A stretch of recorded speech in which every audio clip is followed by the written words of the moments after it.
Hey guys, happy Friday. Today's lesson is about women in the civil rights movements that helped women move forward and progress towards equality in American society. My hope is that after today's video, you should be able to compare and contrast different movements. So yesterday's lesson talked about civil rights for African Americans. Today we're talking about Americans and about women in America, and coming down the pipe is Hispanics and Latinos, Native Americans, and much later on LGBTQ plus. While you're working today, you will want to have open in another tab the form where you're going to put your answers. And there's none in there right now, but if I would suggest that you look through these before you start answering them. That way, when you're watching the video, you'll be able to kind of keep them in the back of your head or bounce back and forth by hitting pause and using the form. Oops. All right. So women and feminism, a lot of this is going to start after World War II. I mean, women gained the right to vote in 1920 with the 19th Amendment. And the women's rights movement will kind of slow down for a little while in the 20s and in the 30s, especially during the Great Depression, where if a woman wanted a job, it was going to be given to a man first. That's all going to change during World War II. When men are drafted into the military, women are going to step up and fill the roles those men left empty in the workforce and in industry. So they're going to take a lot of jobs in factories, like the whole Rosie the Riveter image. That's kind of what's going to happen. And after the war, when men returned from fighting back to the United States, a lot of women wanted to keep those jobs, and they weren't allowed to in many cases.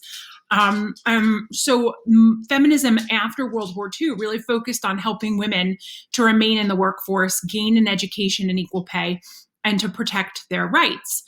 Today, feminism focuses for the most part, on equal pay and legislation to protect women's rights, reproductive rights, and childcare and maternity leave. One of my favorite feminists is a woman named Betty Friedan. She pushed for women's rights, political activism, and this is one we're going to talk about a bit today, which is the constitutional amendment called the Equal Rights Amendment, or the ERA, which would constitutionally declare women to be equal to men. Guess what, guys? We still don't have one today. There is no section of the Constitution that guarantees women equality, or that women are equal to men. She's going to write this book. I put the cover of it up here, called The Feminist Mystique, in the early 1950s. And she will also become one of the co-founders of the National Organization for Women, which is usually just referred to as NOW. She's going to argue that women felt a lot of society's pressure to be nothing but housewives, to get married, have children, and stay at home with them. And she was actually very well educated, very, very smart woman, and then got married and had children and stayed home. And while she was staying home with her kids, she really started to feel this lack of satisfaction with the role of being purely a stay-at-home mom. And she wrote this book called The Feminine Mystique, which really highlighted that experience for her. So we're going to watch a quick video right here. Let's see if it'll load. Come on. There we are. A year ago, this woman heaved a brick through the rose-colored picture window of the American suburban bungalow and invited the resident housewife to take a clear look at the outside world. This book has sold more than 50,000 copies in the hardcover edition, and 700,000 have been published in paperback. In 1963, a writer named Betty Friedan published The Feminine Mystique, her scathing expose of the happy homemaker myth. The feminine mystique has made us feel it's unfeminine to use our rights, to really want equality, want to take part in the decisions of the world and politics. Career woman almost became a dirty word. Betty Friedan had given up the chance for an academic career to become a homemaker and part-time journalist in the 1950s. Feeling there was something missing in her own life, she wondered if other women felt the same way. She decided to interview her old classmates at Smith prior to a reunion. In doing that, she surfaced a deep sense of malaise among women who had very fine educations and then felt that they really didn't have choices, that there were no avenues for their talents, and were caught in some profound way. A woman today has been made to feel freakish and alone and guilty if simply she wants to be more than her husband's wife, her children's mother. If she really wants to use her abilities in society. And everybody read The Feminine Mystique. And of course, we all had mothers who suffered from the problem that has no name. They didn't know what was wrong. Why were they not satisfied by the 3 children and the perfect house? Up until that time, I was thinking that I was just different. A lot of my girlfriends were getting married straight out of college, and I was thinking, I don't want to do that at all. But reading that book let me know that there were masses of women who felt differently, and that it was stunning. But to the women content with their traditional roles, the feminine mystique felt like a slap in the face. I first read The Feminine Mystique in the winter of 1964. I felt personally judged. All these things that women at home can do, which are extremely worthwhile to society, were dismissed as dilettantism and unworthy of any respect. However it was received, Betty Friedan's book was certainly timely, as women's rights was beginning to surface as a national issue. All right, so now back to this. Another feminist who is going to come to prominence in the 50s and 60s is Gloria Steinem, and she is the founder and publisher of Miss Magazine. This is the first cover of Miss Magazine. One of my favorite quotes from her, well, I don't know if I can move this so you can see Gloria Steinem, is "The truth will set you free, but first it will piss you off." It's true. You have to be able to recognize that you are not equal before you can get really mad about it. Oops.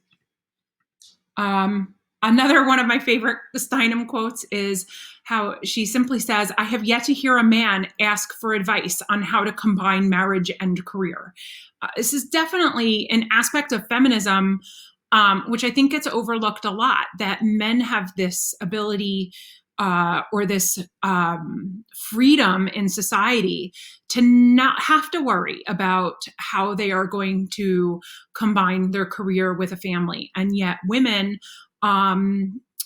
will always feel very torn, or many women will feel very torn about having to choose between one or the other.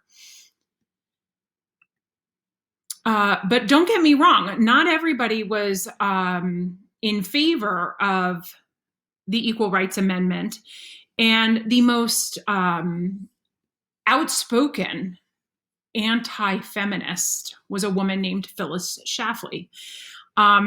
She argued that the Equal Rights Amendment to the Constitution would undo everything for women. She argued that women would be subject to the draft, that they would be, it would become super easy for men to just divorce women when they got too old, and to marry a younger woman and no longer have to support the older woman. She argued that in the case of divorce, children would not be automatically given to the mom, that instead they would give one child to the husband and one child to the wife because it had to be equal. She argued that women would lose the right to stay home and be housewives because it would uproot the custom of men being financially responsible for their wife and children. So if they didn't have to be financially responsible, if the man and the woman were equally responsible, then she would no longer be able to at all stay home and be a housewife if she chose. So Phyllis Schlafly was very outspoken about these views and was a prominent conservative anti-feminist voice for close to 50 years. Today, the feminist movement most recently has really delved into sexual harassment and the awareness of sexual abuse. And this became really brought to the forefront last year, or a couple years ago now, by the Me Too movement, which, just like Black Lives Matters, started as a hashtag on Twitter. So I'm going to show you guys a quick video, and then we're done for the day, and you're going to answer those questions. It's tough to quit smoking. Cold turkey. The cold turkey. The cold turkey. All right, it should be. Oh, for crying out loud. I'm going to skip the ad if it's going to let me. And now I have no sound. What the hey? All right, let's try it this way, guys. And sound. Right now, today, if you're on any kind of social media, I am sure you've seen the hashtag #MeToo. Everybody has seen Me Too, right? Okay, it was started by actress Alyssa Milano. She tweeted out, "If all women who have been sexually harassed or assaulted wrote Me Too as a status, we might give people a sense of magnitude of the problem." So millions of people have come out posting Me Too. I applaud them all. I think it's brave, and I think it's important to speak out and not be shamed by anyone. It is not always easy, but we have to do that. And that's why I posted, and I will say it right now out loud, Me Too.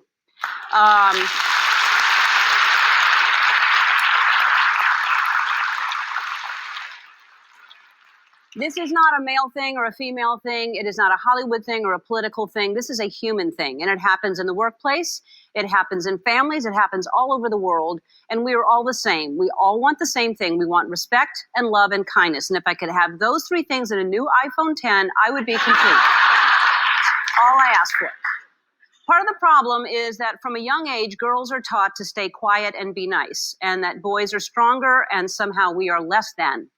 That is why it is hard for us to speak out. And even when we do speak out, people don't believe us. But there is power in numbers, and good for us, good for everyone speaking out. I want to say thank you for everybody for speaking out.